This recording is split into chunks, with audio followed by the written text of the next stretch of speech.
మహాప్రసిద్ధ దేవ, ప్రేమగల తండ్రి, ఈ పాదము స్తోత్రం చెల్లిస్తున్నాం.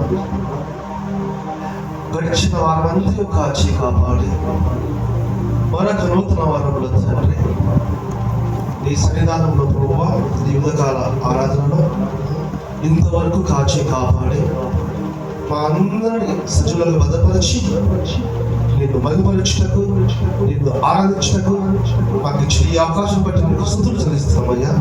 మమ్మల్ని దీవించండి, ఆస్వాదించండి. అలాగే ప్రభువా, చివరి ప్రతి కుటుంబం దీవించండి, ఆస్వాదించండి. ఇంకా నీ సన్నిధికి రాక ప్రభువా, ఎన్నో కుటుంబాలు రావాల్సి ఉండగా ఆ కుటుంబాలు కూడా తండ్రి నీ ఆత్మతో ప్రేరేపించి వారు కూడా నీ సన్నిధిలో సహాయం చేయమని అడుగుతున్నాను. అది నిత్య సమయంలో ప్రభావ ఎంతసేపు ఈ వాక్యం ధ్యానించుగా తండ్రి, ఈ వాక్యం గ్రహించుకొని హృదయంలో బలపరుచుకొని వాక్యానుసారం మేమందరము నడుచుకున్నట్లు మాకు సహాయం చేయమని యేసుక్రీస్తు నామములో కూర్చున్నాం తండ్రి, ఆమేన్. ప్రభువునందు ప్రియమైన సంగమా, ఈ ఉదయకాల సమయంలో చివరి మీ అందరికీ నా హృదయపూర్వక వందనాలు తెలియజేస్తున్నాను. నా పేరు నబ్బీన్ బాబు. మీకు ఐడియా ఉందో లేదు, బడేం బాబు ఉన్నప్పుడు నేను ఎవ్రీ వీక్ ప్రతి వారం వస్తున్నా. 2012లో 2000 డివిజన్ మంత్రాలయం, తెలుసు కదా మంత్రాలయం. ఎక్కడ అది?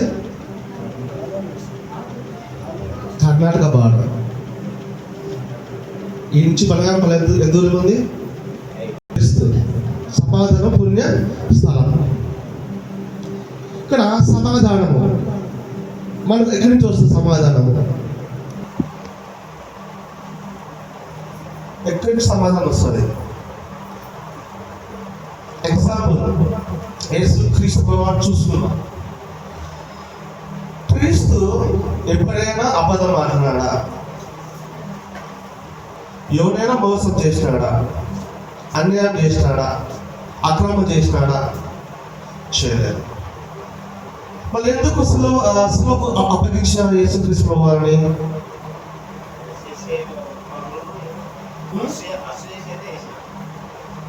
మానవ నైజం ఏదంటే మంచి చేస్తే చెడు, చెడు చేస్తే మంచి. అది మానవ నైజం. ఎందుకంటే మనలో పాపం ఉంది. ఆ పాపం ఉన్నంతవరకు మనలో మంచి ఆలోచనలు రావు. మంచి ఆలోచనలు వచ్చినప్పుడే పీస్ఫుల్గా ఉంటాం, అంటే సమాధానంగా ఉంటాం. సరే, యేసుక్రీస్తు వారు సభలో ఉన్నాడు. పిలాతు అడిగినాడు, నువ్వు ఏం తప్పు చేసినావని. నేను ఏం తప్పు చేయలేదు. సరే, చిన్న పిల్లవాడి నుంచి పెద్దల వరకు యేసుక్రీస్తు వారిని సిలువయ్యి అన్నారు. కనీసం ఒక్కడన్నా లేచి ఎందుకు యేసుక్రీస్తు వారిని సిలువ వేస్తున్నారు, ఆయన ఏం చేసినాడు, ఏ తప్పిదము చేసినాడని ఒక్కరు కూడా లేడా సభలో? క్రీస్తు నా కోసం ఎవరైనా ఉన్నారేమో ఒక్కరైనా అని ప్రభువారు ఆ సభ నుంచి చూస్తా ఉన్నాడు, అటు ఇటు మొత్తం అంతా. ఎవరు? క్రీస్తు బంధువులు ఉన్నారు, క్రీస్తు స్వస్థత చేసిన వారు కూడా ఉన్నారు అక్కడ. శిష్యులు ఉన్నారు, అందరూ ఉన్నారు, ఎవ్వరు లేదు. అప్పుడు ప్రభువు వారికి కోపం వస్తుందా కదా? వచ్చిందా?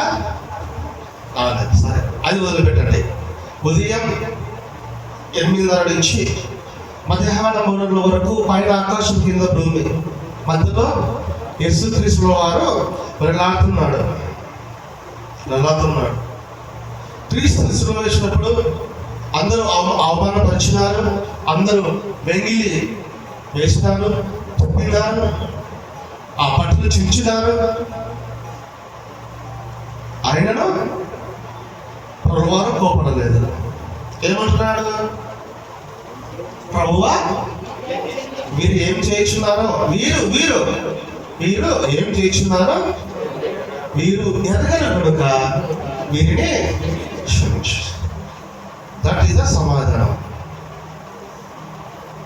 అది సమాధానం.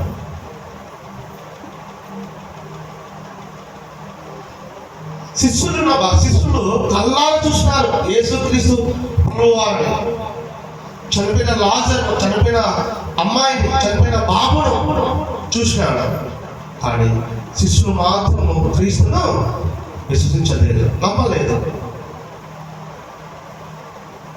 నీవు నేను మనం అందరం చూడలేదు యేసుక్రీస్తు వారిని, కానీ మనము ధన్యులం.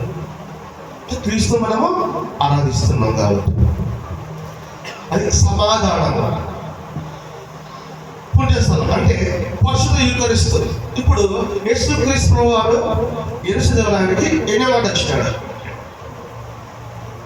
యేసుక్రీస్తు వారు యెరూషలేముకి ఎన్ని మాట వచ్చినాడు? ఎన్ని మార్లు వచ్చినాడు? తెలుసు చెప్పండి, తెలుసు చెప్పండి. 3 మార్లు. ఫస్ట్ ఎప్పుడు? ఎన్ని వయసు ఉన్నప్పుడు? సరే 12 ఏళ్ళు ఒకసారి. ఇంకా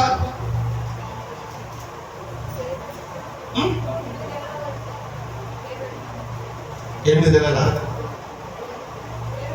ఎప్పుడు వచ్చినాడు? ఎన్ని సంవత్సరాలప్పుడు? పరిశుద్ధ గ్రంథంలో ఉంది క్లియర్గా. 8వ ఏట 8వ రోజు. 8 సంవత్సరాలు కాదు మరి, 8వ రోజు మనం అదే న్యూ ఇయర్ జరుపుకుంటాం. అది first time. Second time 12 years. Third time ఎప్పుడు వచ్చినాడు? 3వసారి.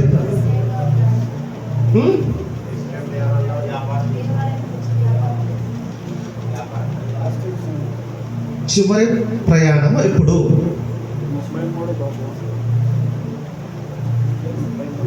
సరే, క్రయ విక్రయాలు చేసినప్పుడు వచ్చిన. ఎందుకు వచ్చినాడికి? యెరూషలేము దేవాలయానికి ఎందుకు పోతారు వాళ్ళు యూదులు?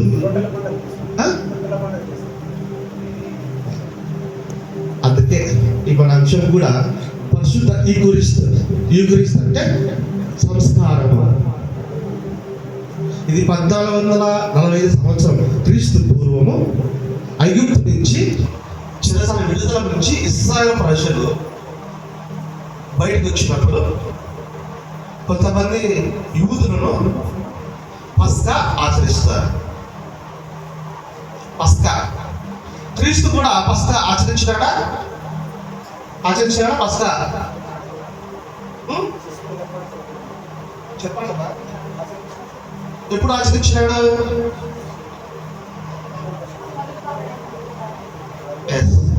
దానే లార్డ్స్ సప్పర్ అంటారు. శివరాత్రి భోజనం. శివరాత్రి భోజనం. సరే, ఇక్కడ ఎందుకు ప్రభువారు యూదుల ఆచారం ఉంది పస్కా అంటే 12 ఏళ్ళకు ఒకసారి వస్తుంది పండుగ. ఇస్రాయేలు ప్రజలకు 3 ఉన్నాయి పండుగలు. పస్కా పండుగ, రొట్టెల పండుగ,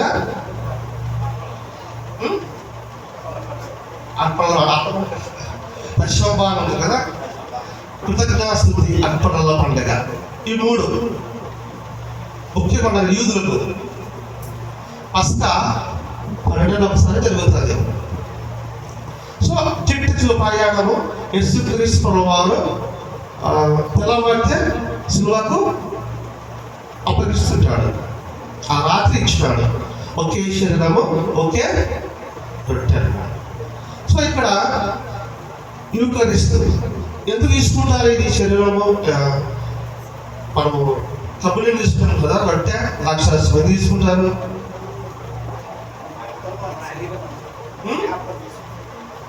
ఆయన శరీరము రొట్టె, ఆయన రక్తము ద్రాక్ష రసం. జ్ఞాపకం చేసుకుంటాం. ఎప్పుడు చేసుకుంటాం జ్ఞాపకం?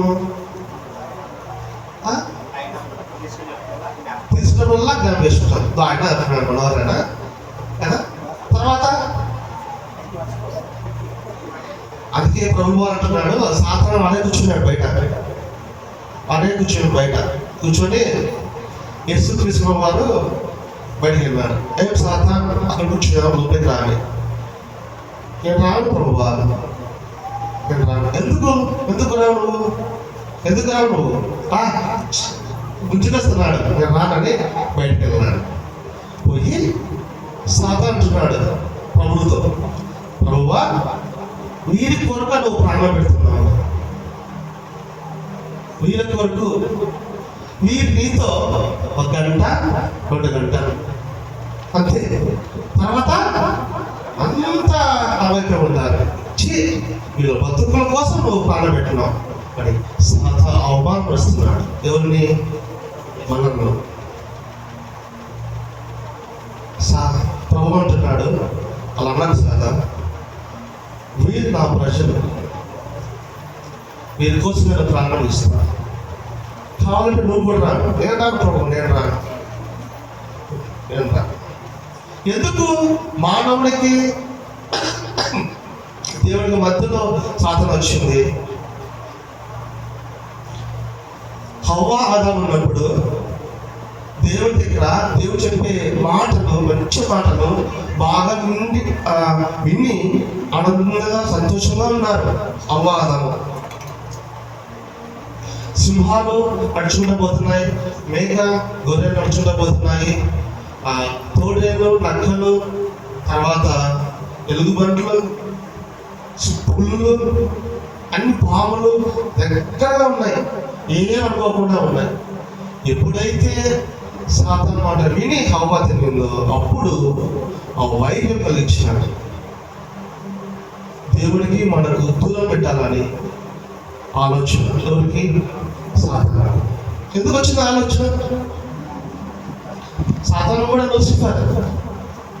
దేవుడు అధికారం ఇచ్చినాడు, ఆ అధికారాన్ని మార్చలేకపోయాడు, గర్వపడ్డాడు. ఆ గర్వంతోనే దేవుడు పాతాళానికి తొక్కి పడేస్తున్నాడు. అహంకారం, గర్వం, మనిషికి అహంకారము, గర్వము ఉండకూడదు. ఇప్పుడు డబ్బు ఉన్నా లేకున్నా కూడా ఏ రీతిలో ఉన్నామో ఆ రీతినే ఉన్నాము. డబ్బు వచ్చిందనే మనము ఇచ్చినట్టుగా మేమే ఉంటాము ఇక్కడ. అంతేందుకు ఎగ్జాంపుల్ నేను చెప్తున్నా, మనకు క్రిస్మస్ పండుగ వస్తుంది, ఐడియా ఉందా? క్రిస్మస్ పండుగ అందరూ చర్చికి వస్తారా? దేనికి వస్తారు చర్చికి?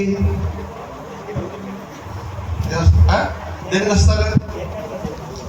ఇంకా ఆడలైతే విజయవంతం అయింది. నేను అక్షర బాగుంది, ఇచ్చిన బాగుంది అంటే తప్ప దేవుని వాక్యము.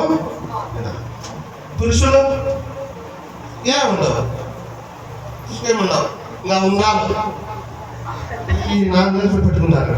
పండుగలోదే మనకు కనపడరు, అలాగా కనపడు. కొంతమంది ఉంటారు ఓన్లీ పండుగ మాత్రమే, క్రిస్మస్కు, జనవరికి, ఈస్టర్కు, గుడ్ ఫ్రైడేకి వస్తుంది అంతే. తప్పితే ప్రామ్స్ అంటే ఆ మంటల వరకు వస్తారు అంతే. ఇంకా రారు అసలు. అట్లా కూడా ఉన్నారు. అలా కాదు ఇక్కడ. క్రీస్తు ప్రతి దినము క్రీస్తును ఆరాధించాలి. ఎగ్జాంపుల్, మనము ఎవరికి నిలబడతాం? దేవుడికి, దయానికి.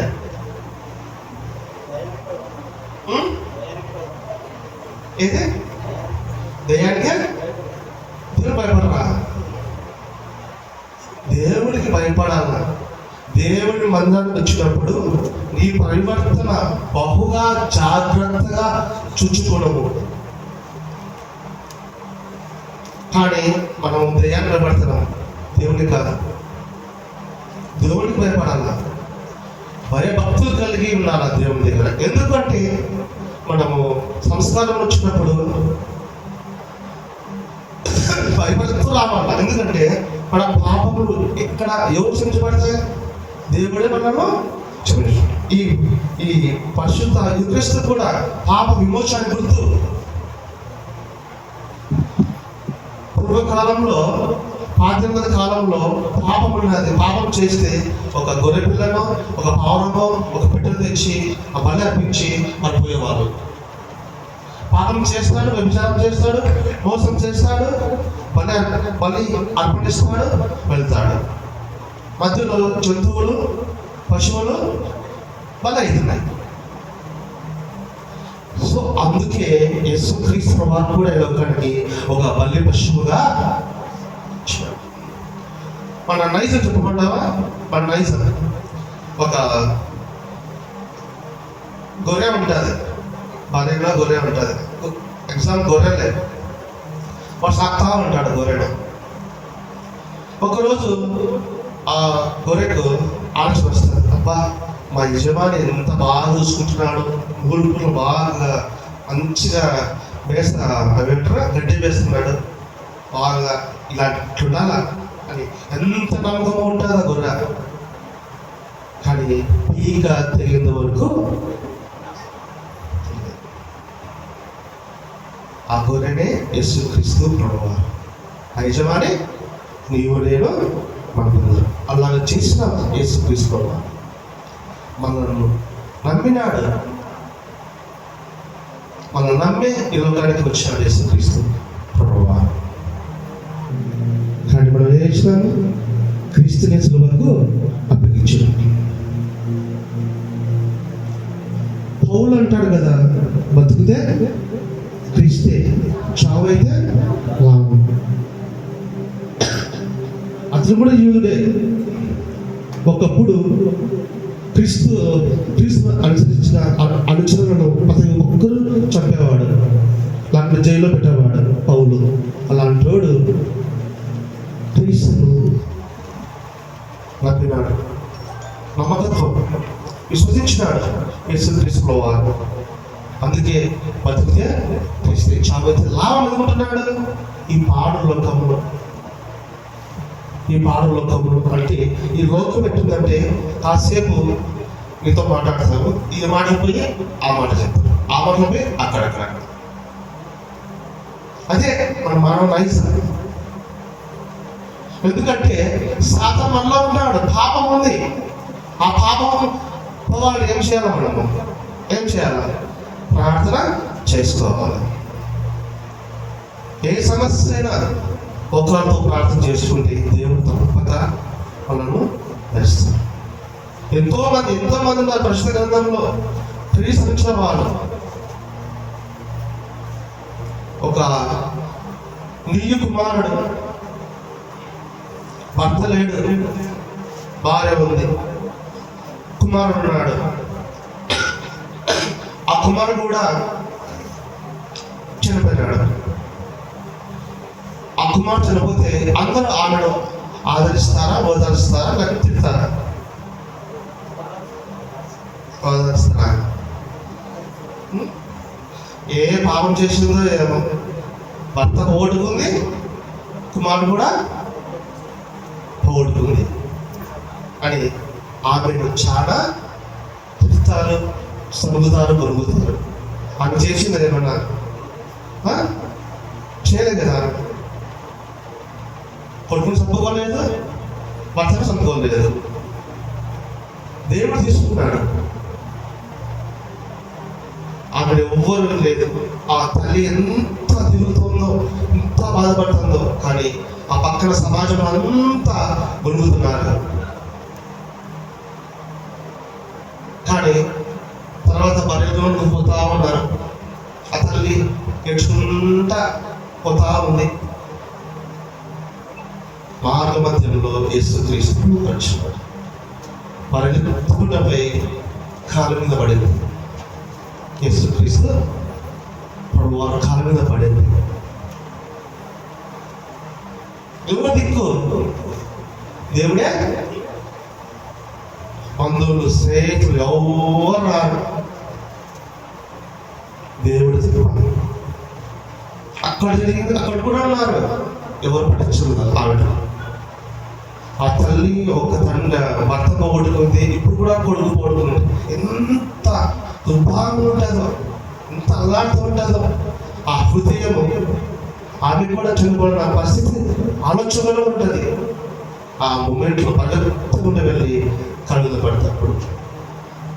అమ్మ పైకి నిచ్చినాడు, నీ కుమారుడు చనిపోలేదు, నిద్రిస్తున్నాడు అని ఆ కుమారుని చేపట్టుకొని వెళ్ళిపోయాడు. ఎప్పుడైతే కుమారుడు ఇచ్చినాడో ఆ తల్లి సంతోషం, ఆనందం లేవు. ఇంకా హ్యాపీగా ఆ తల్లి ఆ కుమారుని భుజం నుంచి పెట్టుకొని హ్యాపీగా వచ్చిన రూట్లోనే అందరూ ఆశ్చర్యపడుతున్నారు. ఎట్లా బతికించినాడు, ఎలా వచ్చినాడు, ఎవరు బతికించినాడు? అది అప్పుడు కూడా మానవులు అందరూ సంతోషంగా ఉంటారు, కానీ అప్పుడు కూడా అవమానమే, అనుమానమే.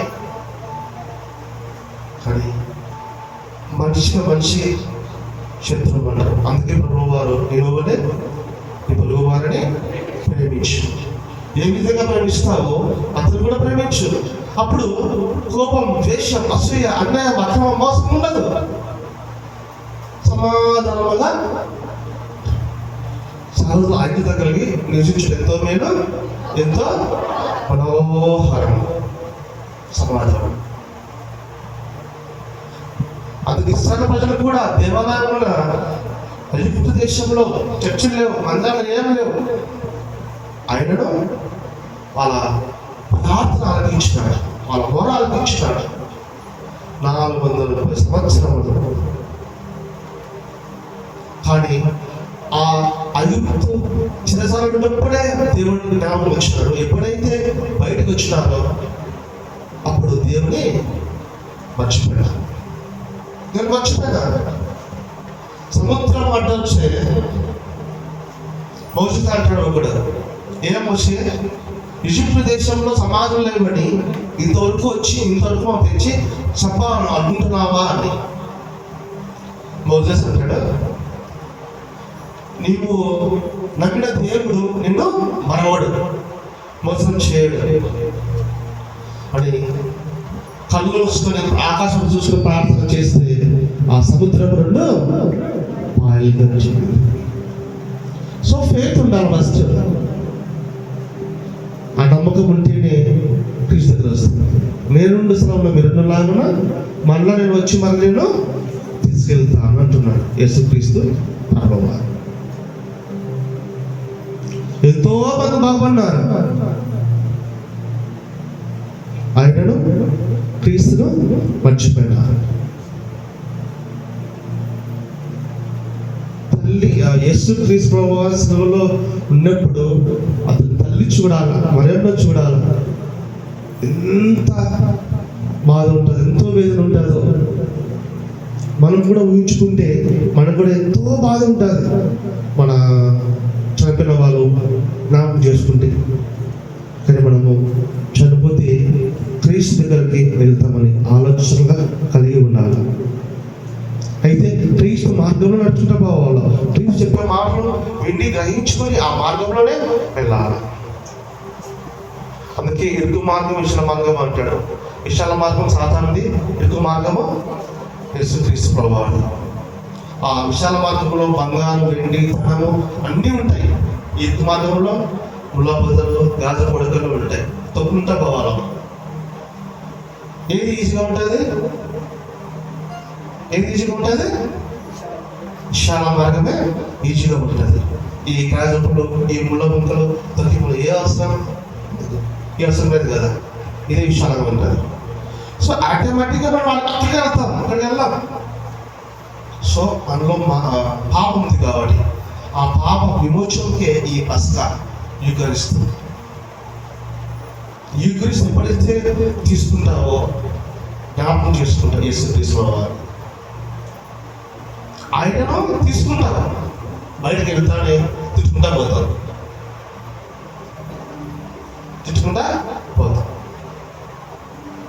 జ్ఞాపకం చేసుకోవాలి. నేను ఈరోజు దేవుని సన్నిధిలో దేవుని శరీరము, దేవుని రక్తము మేము తాగి ఉన్నాము. ఈరోజు నుంచి మేము అసలు అబద్ధం మనం రైస్ సెలవుల చోటు నుంచి ఎక్కువ అబద్ధం. ఎక్కడ బాగుంటే ఈడ 5 నిమిషాలు అంటాం, గంట కాదు సార్. సెలవులు అంటే వచ్చినాయి,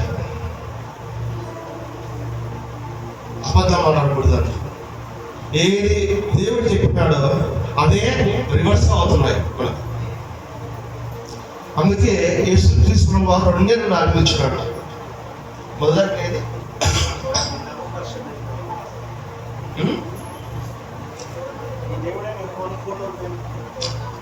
ప్రభు పేడ అన్నమాట. ప్రభు చెప్పాడు అన్నమాట.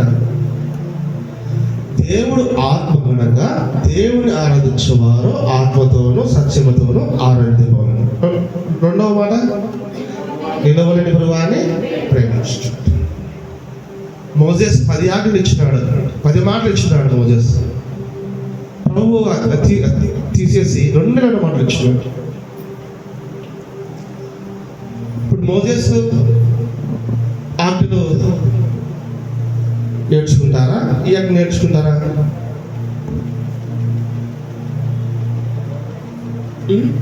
మనం పెళ్లి చేసినప్పుడు భార్య భర్తలు ఒకటి ఉంటుంది. దాంతో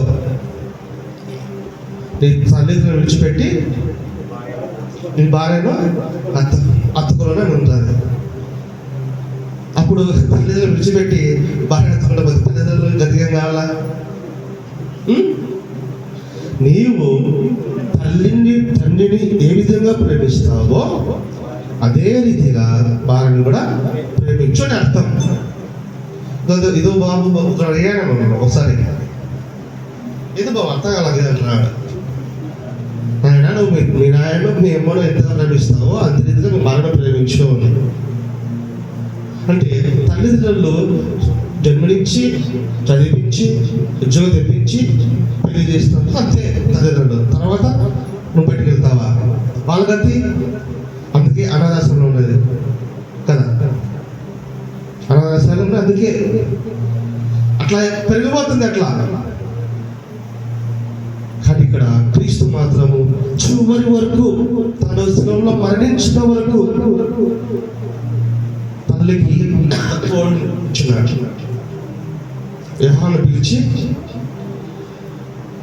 అబ్బా ఇదిగో నీ కుమారుడు, ఇదిగో నీ తల్లి. కానీ క్రీస్తు వదిలిపెట్టలేదు చివరి వరకు. సో మనము సమాధానంగా ఉండి క్రీస్తు మార్గంలో నడుచుకుంటూ పోతే ఖచ్చితంగా పల్లవ రాజ్యానికి తీసుకెళ్తుంది. అలాంటి కృప మనకు మన కుటుంబం రావాలని దేవుడి మన దీవించడం కాక. మన దగ్గర లేచి నిలబడదా?